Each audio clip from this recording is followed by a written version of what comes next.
안녕하세요. 18.5도입니다. 건우의 죽음이 단순한 죽음이 아니고 그 죽음에 대해 남편인 수호가 어떤 연관성이 있을 것으로 보이죠. 건우가 사라지던 날 영상을 보여주는 김준의 말에 아내를 지키는 방법이 무엇인지는 더 잘 알지 않겠냐고 했던 걸 보면, 또 인물 속에 나와 있는 수호가 저지른 한순간의 잘못된 선택이었다라고 이야기 나온 걸 보면 그건 아마도 바람핀 거였겠죠. 보여진 영상에서는 인물이 없었지만 그 문에서 나오는 누군가가 문을 닫지 않았던 거죠. 그래서 문이 열려 있던 거고요. 그 여자를 영상에서 보고 수호가 놀랐던 것으로 보입니다. 그리고 타협을 하게 된 거죠. 수연이 출장을 가려다가 건우가 아프다는 얘기를 듣고 무작정 출장을 취소하고 집으로 왔는데 아무도 연락이 되지를 않습니다. 정확하게는 두 사람이죠. 남편인 수호와 유리가 전부였습니다. 수호는 바닥에 떨어진 핸드폰이 발에 의해 차여졌는지 가구 밑으로 들어갔고, 유리는 좀 쉬라고 하면서 수연이 핸드폰을 대신 꺼주었죠. 연관성이 있다고 봐야 되겠죠. 두 사람이 출장을 간 것으로 알고 있을 때 수연이 갑자기 집에 들어오게 됩니다. 또 건우가 들고 있던 패드 컴퓨터에는 엄마를 위한 또 축복성이 있었다고 했는데요. 아마도 여기에 그때 집에 있었던 것으로 추정되는 인물이 담겨 있겠죠. 그러니까 그 당시에 그 장소에 영상에 찍혀 있던 인물을 나중에 수연이 발견하게 되면서 드라마는 긴장과 갈등의 전환점을 맞이하게 될 것으로 보입니다. 물론 가장 의심스러운 인물은 현재로선 친자매 같은 사이라고 하는 한유리죠. 한유리는 워크홀릭이라고 할 만큼 은수연의 일을 자기 일처럼 하고 있습니다.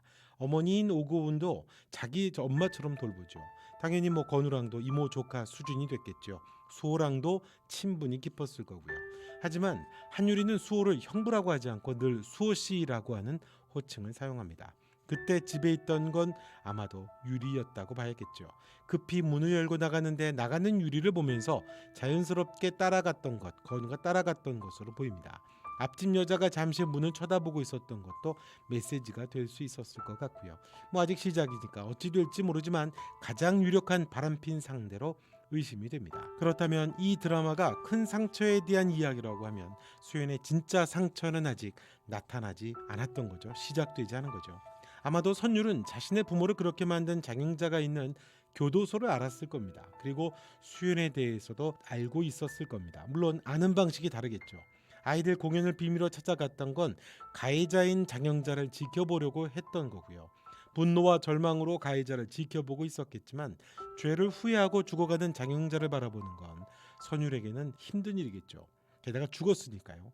상처라는 게 치료되지 않고 그대로 간직하고 있는데 가해자가 사라져버리면 이게 더 고통스럽죠.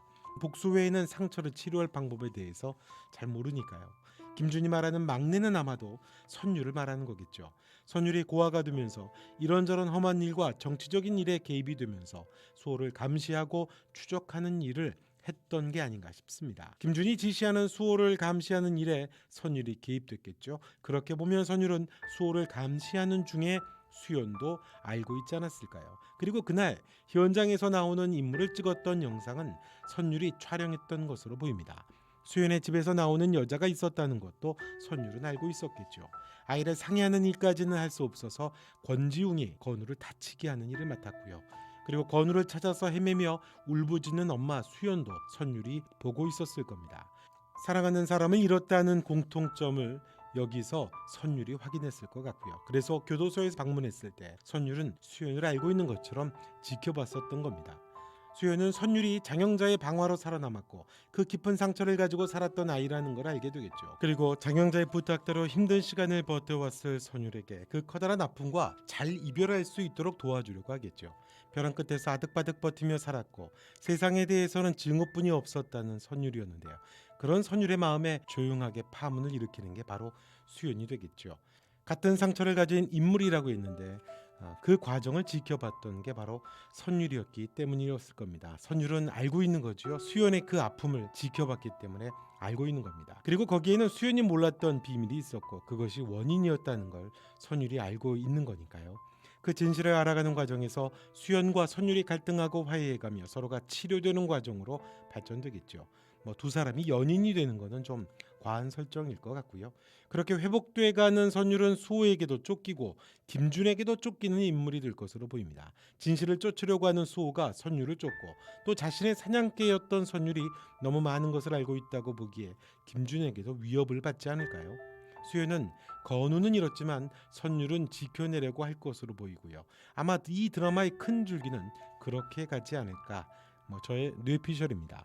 아직 2회차니까 지켜봐야 되겠죠. 배우들의 연기에 대한 아쉬움이 있기는 하지만 아직 2회차니까요. 다만 음악 사용이 너무 빈번하고 감정을 강요하다 보니까 오히려 소음이 될 때가 많다는 그런 안타까움이 좀 있네요. 오늘 영상은 여기까지 하겠습니다. 영상 좋으셨다면 좋아요와 구독, 여러분의 생각도 댓글로 남겨주시고요. 원더풀 월드가 어떤 메시지와 어떤 의미들을 갖고 가게 될지 18.5도와 함께 같이 가보시죠. 지금까지 18.5도였습니다. 또 뵙겠습니다.